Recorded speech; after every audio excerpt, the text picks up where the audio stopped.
to teach on today. I think I've been living through the whole week doing a deeper form of it than I've ever done before.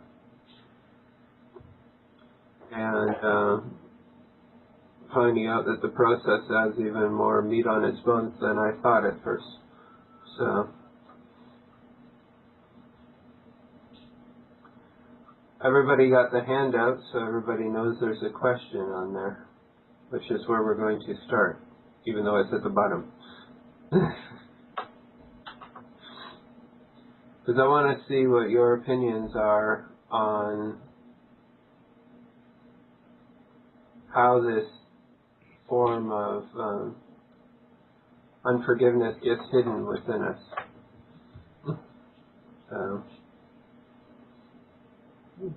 Does anyone want to go first?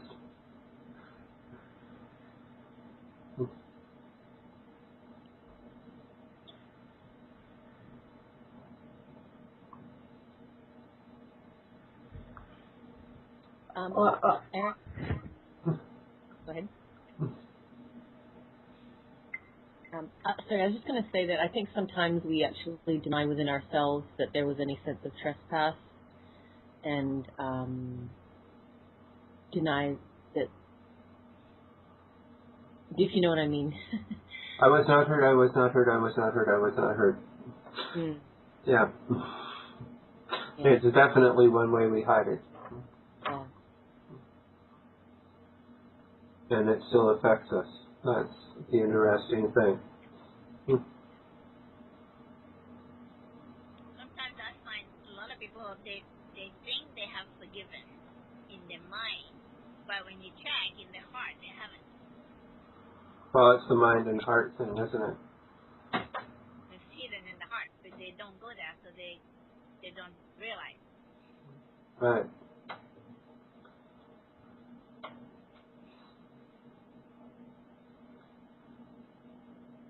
And a lot of people don't understand that there is the difference between thinking about it and actually running it through the heart and making it so.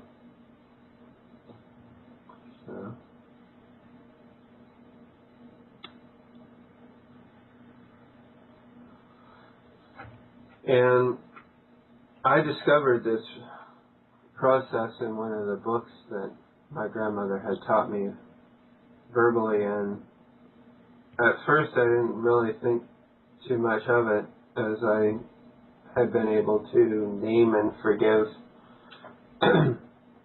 all the people I could possibly think of that had trespassed against me, that I may be holding unforgiveness towards.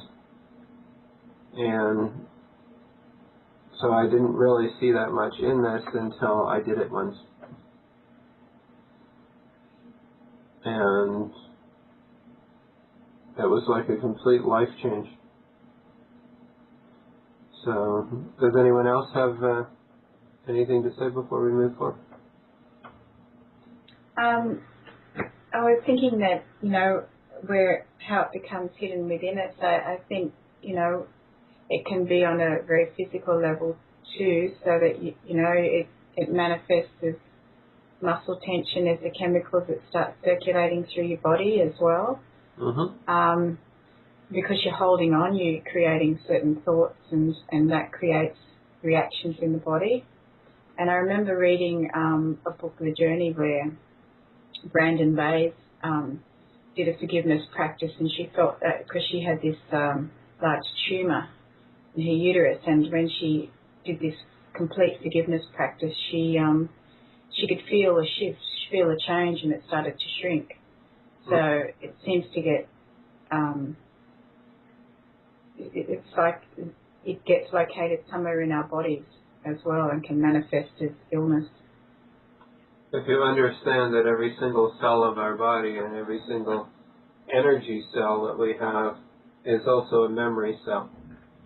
And that's we really don't get that. And what this process does is allow us to clear those And what I find, and as I said, I've been doing it this week myself, going deeper than I have before, is that in the layers, it's amazing what gets stuck there. I've had moments where I've done this process and ran into anger and went, what is that? And then I realized that it wasn't just a good form of anger, it was rage, which is a feeling of anger out of control. And so I continued the process, and all of a sudden it just dissipates. The interesting thing of where it was caught was that my foot was trying to twist itself off at the point. It was cramped in such a way that I couldn't get it to uncramp. And the minute I got through the process and I got deeper through, the cramp just completely dissipated as well. So we do carry it. Sometimes we can carry it in the energy being that we are around us. And when people walk through that field, that's what they pick up, and they connect to us in that fashion. Like sometimes how come we get the responses we get that don't make any sense.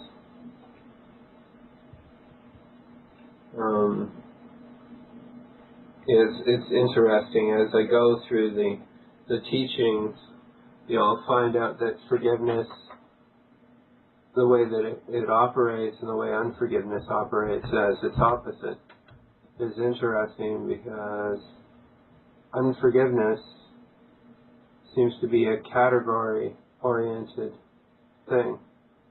So if you have unforgiveness towards a person that is of a certain race, when anyone of that race walks through your energy, and if it's stored there, they'll have a negative response towards you. And you'll have no clue why. So a lot of times we store this stuff, and it's like a download, it's gone. It's somewhere in the system, but we no longer have any memory of it. In the conscious area, it's now in the subconscious, or it's stored in the body, or it's stored in the energy of the body. Literally becomes out of sight, out of mind. So this process actually helps us release these things that we're holding. And I think all of your answers were very pertinent.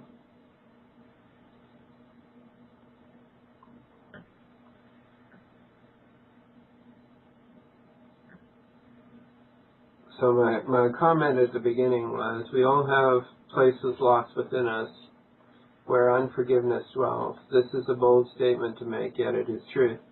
The process finds all the hidden trespasses and helps us begin the process of release through forgiveness.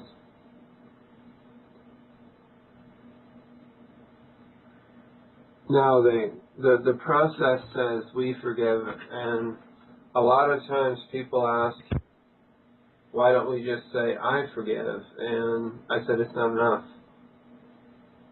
Take it from one who's tried, I have, and it's not enough. And there are reasons for that, and I'll cover them in a little bit. The process of we is connecting to everything that we are, forgiving everything they are, and forgiving them in a way that will release us and allow their circle to continue. And I'll go into more detail as we go through this. So that the first thing to understand, this is for every piece of us. It's for the broken bits. The broken bits inside of us usually don't have a way of forgiving. They don't want to forgive the person that has trespassed, because they're broken by what has happened by that trespass. They're not about to let it go or name it. they can use this process of we forgive and start the process almost like oiling the gears, and eventually get to a place where they can forgive the person that has trespassed. I saw a very broken woman in New Zealand that was part of the Aboriginal culture there, very much connected into it. And she knew to move on after I had talked about forgiveness for a few minutes, that she needed to forgive especially the English that had come and done what they had done to her native land. And she also found a very large block, which was all of the broken pieces inside that came from all of the history that had come forward into her line because of her being connected. And she said, I want to, I really can't. So I introduced her to the process of we forgive. And she sat for a few minutes and she said it, and I watched it sink deeper and deeper and deeper. And at the end of the process, she said, I feel like the whole energy of the island has changed.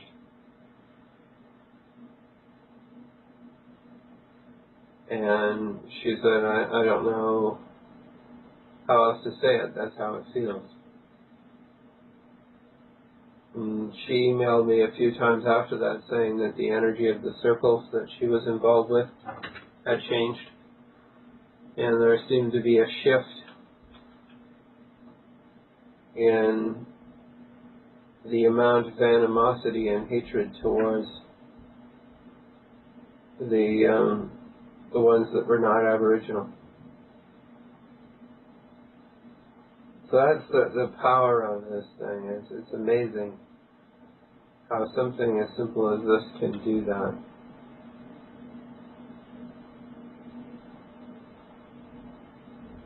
We also say we forgive because we all know we have an inner child, an adolescent, and an adult within us. So those are at least three parts that we do know of.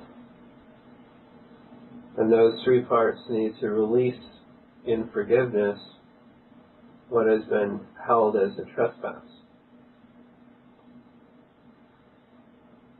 With the process of we forgive, it happens.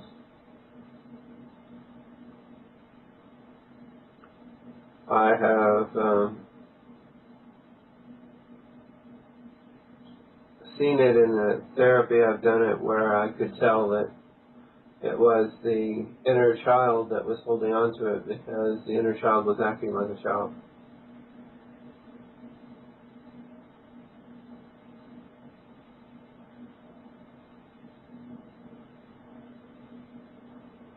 And would not let it become the heart process it needed to release. And we did this process of we forgive, and you saw the release on the person.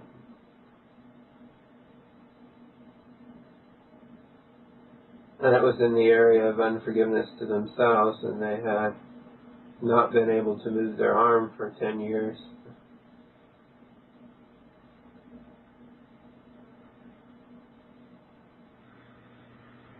And the arm moved. So it shows that this process